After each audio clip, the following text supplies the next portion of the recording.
growing calls for vaccine mandates, crime on the rise, and someone enters the PC leadership race.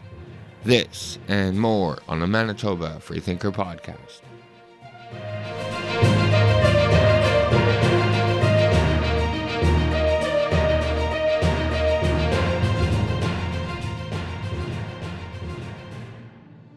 Welcome back to another show, ladies and gentlemen. I hope you're having a wonderful day as always.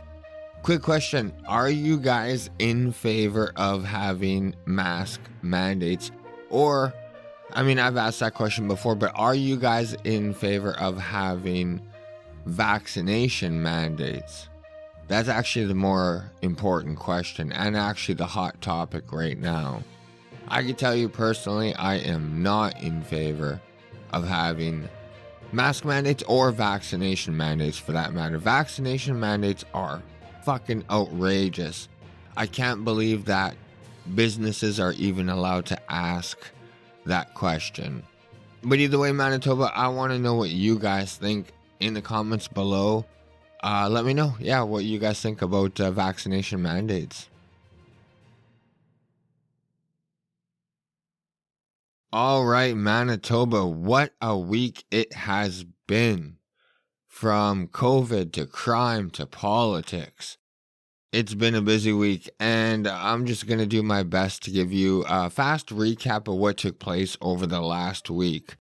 And one thing that did happen, just so you guys know today, on the national scene, Prime Minister Justin Trudeau and opposition leader Erin O'Toole were both in Winnipeg today, and they were talking to supporters trying to gain support for the upcoming federal election that's taking place on September 20th.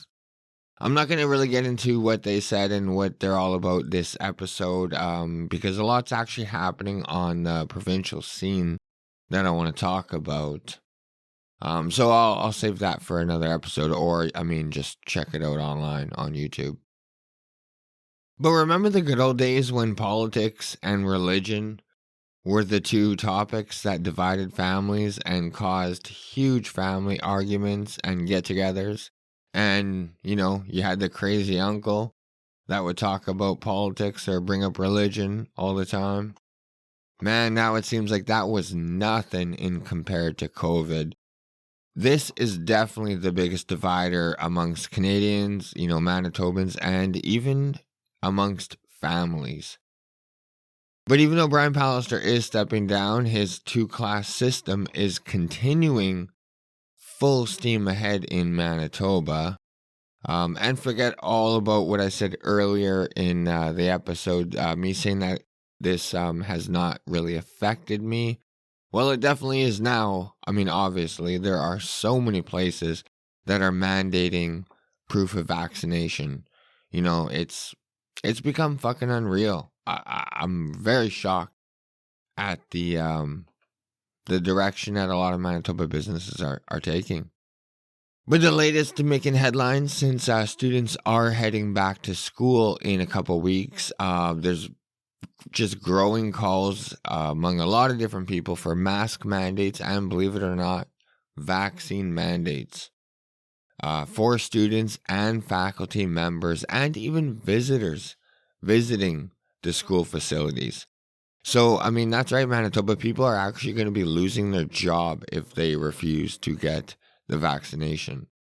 And one thing I don't understand is there are studies coming out, and I'm pretty sure it's common knowledge now, it's not really debated, that you can give and get C-19 just as easily as if you have had the shots or if you haven't had any vaccination shots.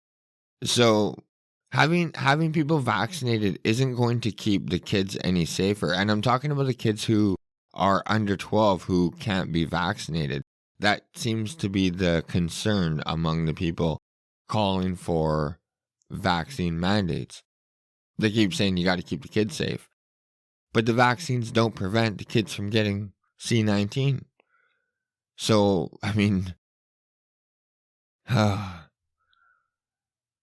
it doesn't make any sense. And even if the kids do get it, they have such a tiny, tiny, tiny chance of having a severe outcome from C19.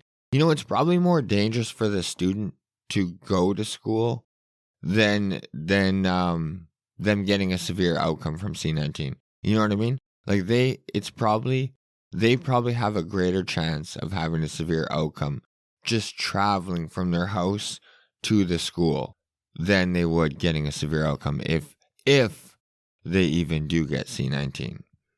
But Manitoba has never let facts or science or common sense get in the way of taking away rights and freedoms from Manitobans or mandating ineffective policies.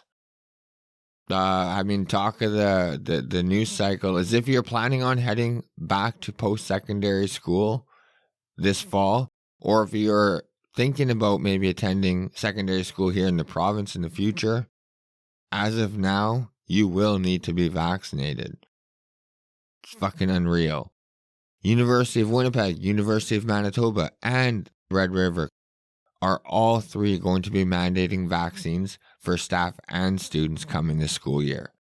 The University of Brandon is bringing in a phased approach to having vaccines mandatory, and there are also similar mandates coming out of the Canadian Mennonite University, University College of the North, and the Assiniboine Community College. So pretty much all the post-secondary schools in Manitoba are going to be requiring students and staff to be fully vaccinated. And this is one way how you end up with people and with a society that just follows every single command given by the government. You mandate things like this and you force anyone with a different opinion out of a job. And then you end up just scaring people into obedience. People they got to pay rent. They have a mortgage to pay. They got to put food on the table. They have kids to take care of. Manitobans can't afford to lose their job. So unfortunately, a lot will just get the jab just strictly to save their job. It's already announced earlier that in order to get on a plane, train, or boat in the country, you'll need to be fully vaccinated. That's 2 shots. And Trudeau announced that he's going to mandate vaccines for all federal employees. Like I said earlier, Manitobans are going to be losing their job if they are not, if they've not received 2 doses of the vaccine. And it doesn't even stop at the post-secondary education. Opposition parties in Manitoba, the Liberals and the NDP, and the Teachers Union, which represents over 15,000 teachers in Manitoba, are calling on the government to mandate vaccines for all K-12 staff in the province. And that's every school division, every school. The NDP and Liberals even want mandatory vaccines for everyone working in the childcare industry, period. And it didn't take long for a school division to follow suit to jump on board with this mandate. Louis Riel School Division will be the first in the province to mandate vaccines for all staff. And get this, they are also looking in the future to the ability to mandate vaccines for all students who are eligible to get the vaccine. So they're actually going to mandate students to get the vaccine. I could see a lot of parents choosing to homeschool if schools start taking away the decision-making out of the parents' hands and putting it into school administrators' hands, especially when it comes to medical choices.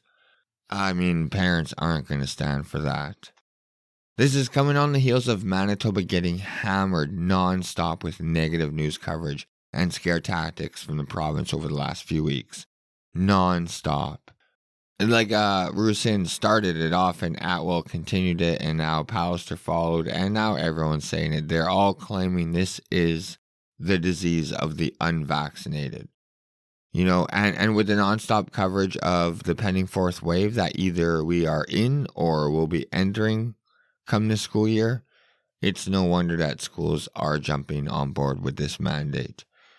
And also, now that the dominant strain is the Delta variant, which they are advertising as it being more contagious, I'm not going to be surprised if more school divisions aren't going to start mandating vaccines to staff and eventually students this school year.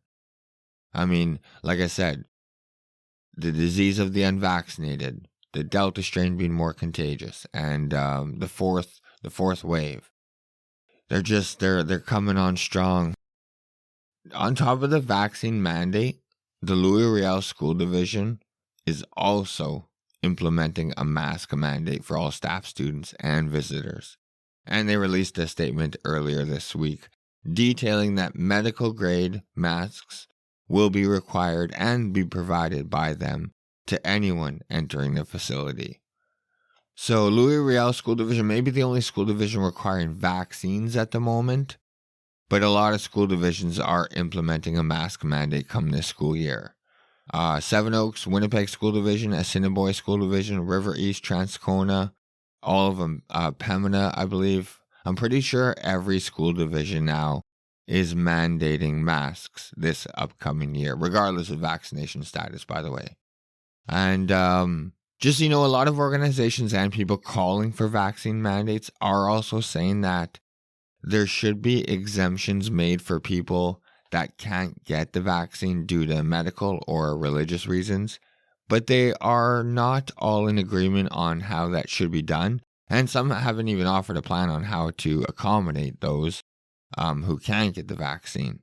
But one common suggestion is regular testing.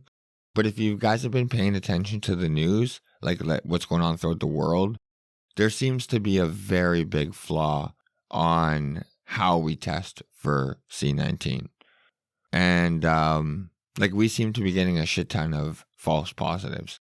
And it's due to the kind of test we use, and I'm referring to the PCR testing that we use here in the province. It's even been brought up in multiple court cases how flawed that system, testing is. So as of right, we don't even know if this is even constitutional right now for them to do this. So time will tell. But I do feel for the Manitobans that are currently working in those institutions, because, like I said, man, they're gonna be fired. They're gonna lose their jobs if they don't get a medical procedure done to them. Unreal. 2021. Can't believe this.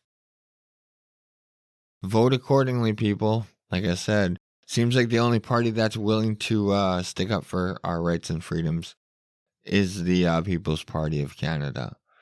And the other bit of COVID news, just so you know, the Manitobans that have gotten the vaccine, and if you have gotten it before the deadline, the first set of winners, the $100,000 jackpot, has been announced. So congrats to the people that did win. At least you guys won some money out of this.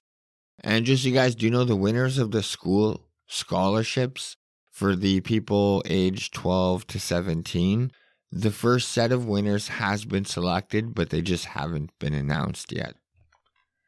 All right, Manitoba, moving along from COVID, never a dull moment here in the province when it comes to crime.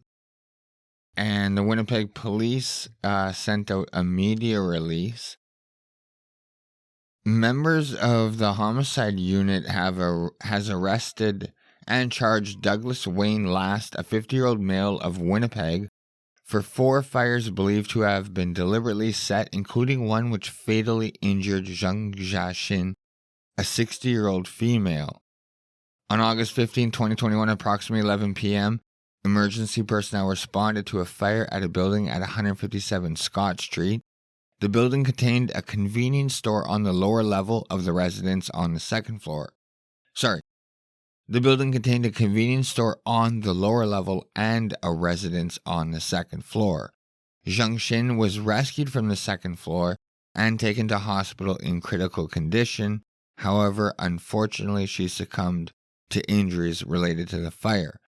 Investigators determined that the fire had been deliberately set, and 3 other fires has been set that evening, all in the same geographic area. It was believed that the same suspect was responsible for all 4 fires. There was one on 157 Scott Street, 151 Scott Street, 137 Scott Street, and 369 Stradbrook Avenue.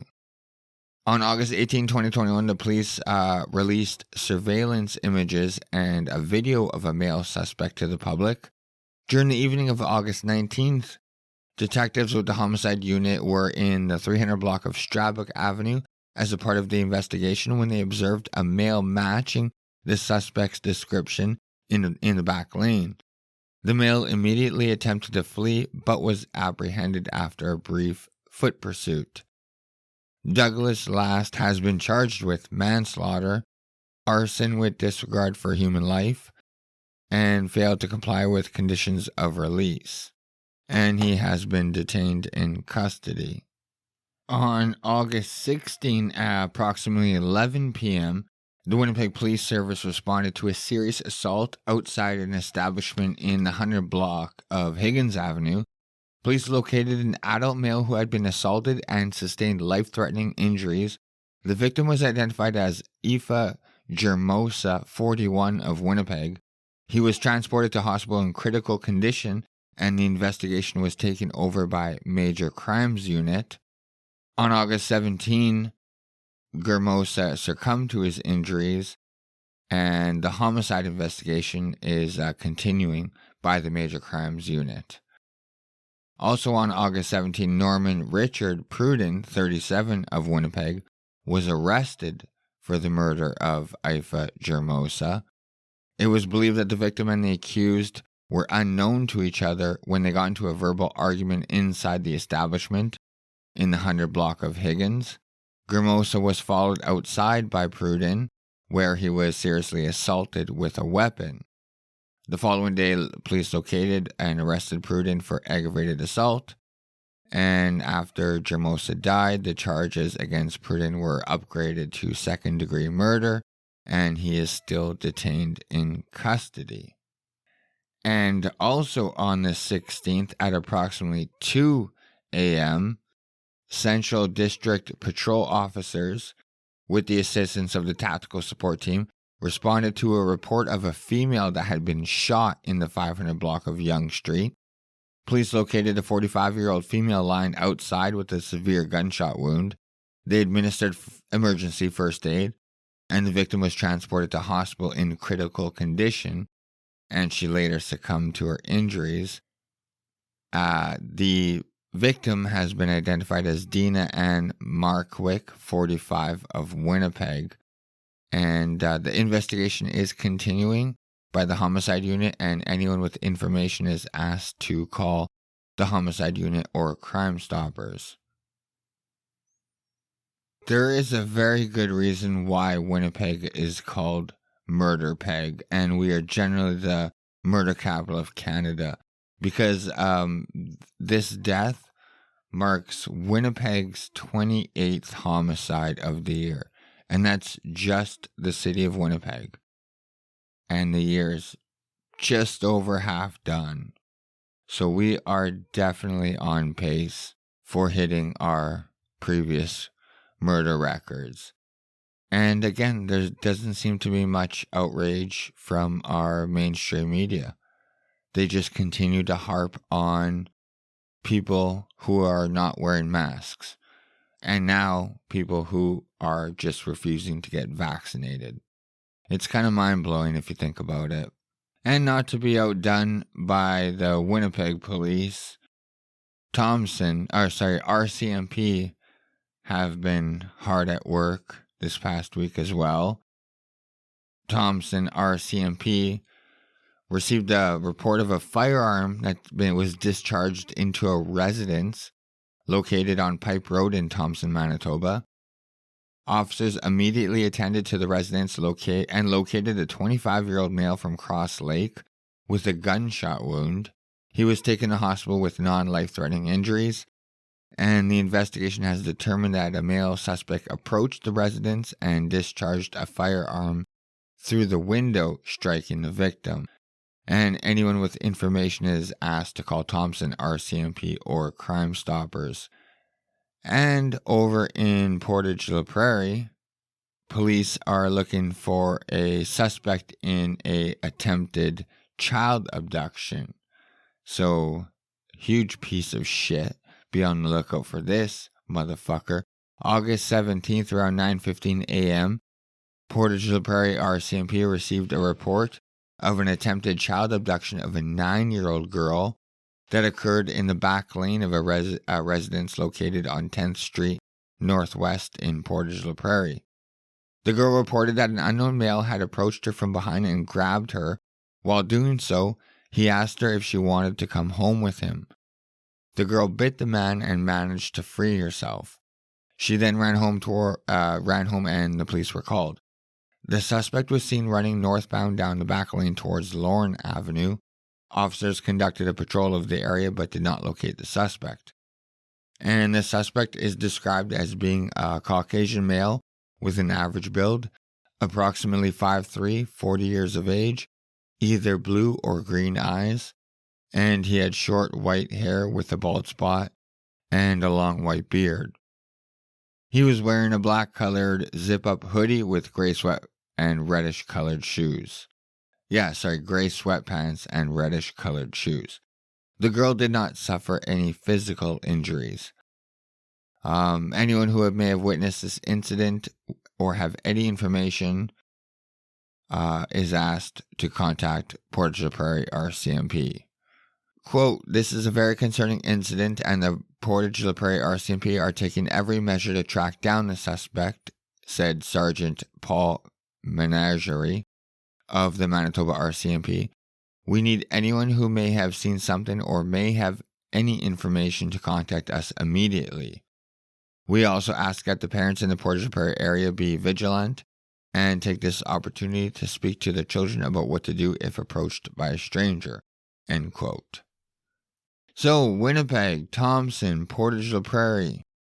Do these cities sound familiar when I talk about crime? The only city that I'm missing today is Selkirk, Manitoba, and I would be covering all of Manitoba's cities that makes Canada's top 15 most dangerous places to live in Canada.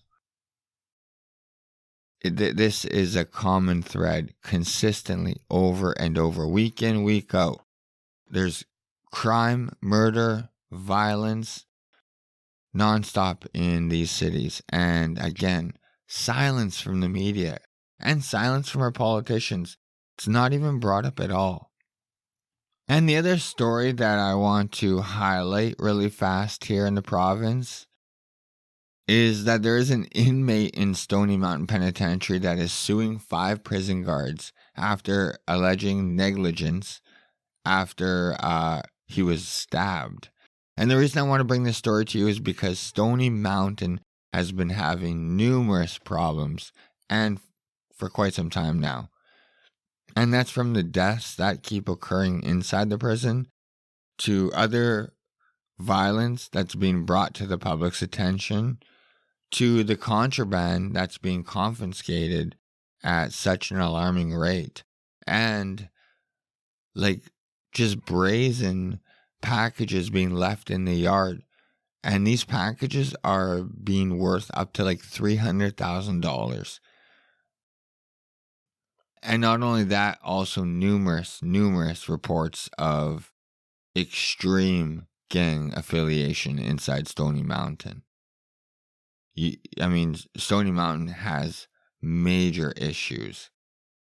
But from CTV News, inmate stabbed 7 times in the head, sues Manitoba prison officers alleging negligence. An inmate in Manitoba prison is suing 5 correctional officers alleging negligence led to an attack where he was stabbed 7 times in the head and face. Christopher Calamusa, an inmate in the Stony Mountain Institution, filed the statement of claim in Manitoba's Court of Queen's Bench on August 10th, 2021. The claim lists 5 unnamed correction officers and the Attorney General of Canada, who is responsible for the Correction Services of Canada, CSC, as defendants. The claim alleges Calamusa has been in a common area for inmates on August 11th, where he was beaten and stabbed around 7 times in the head and face by a group of other inmates. The claim alleges the corrections officers were not at their stations during the attack and had, quote, abandoned their duty to guard and protect him, end quote. And the claim said the inmates took advantage of the officers' absence to attack Kalamusa. The claim said that when officers did intervene, Kalamusa was shot with a rubber bullet and pepper sprayed, and he was left with permanent facial nerve damage, scarring to his face, loss of feeling and numbness, and traumatic head injuries, which caused permanent cognitive deficits, according to the claim. He also deals with post-traumatic stress disorder, fear, and paranoia, and needs professional counseling, says the claim.